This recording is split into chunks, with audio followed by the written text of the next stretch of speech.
A Bemidji man died and his passenger survived after his ATV went through the ice on Pike Bay by Cass Lake, Minnesota on Friday.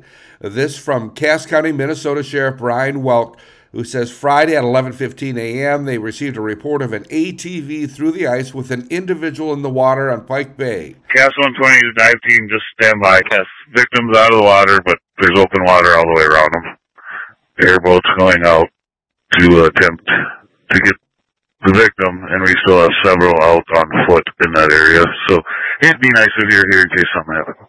Responders arrived on scene and learned that a Polaris Ranger ATV had been traveling on the ice when it broke through and went in the water. The ATV driver, an adult male, age 82, of Bemidji, was pulled from the water by witnesses who were fishing in the area. Life-saving efforts were immediately initiated by individuals that were on the ice. Deputies arrived at the location and assisted in getting the individual to a safer area and continued with life-saving efforts. The victim was transported from the ice by airboat to an awaiting ambulance and transported to the Cass Lake Indian Services Hospital, where life-saving efforts were continued. The victim was later pronounced deceased at the hospital. An autopsy is scheduled with the Ramsey County Medical Examiner's Office.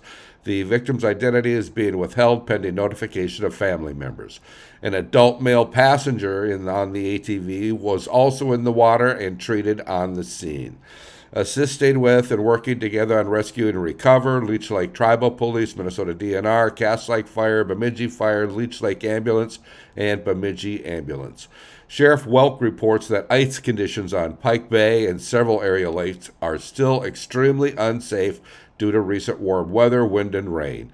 Welk states even though we have experienced colder weather this week, ice conditions still remain very unstable and poor.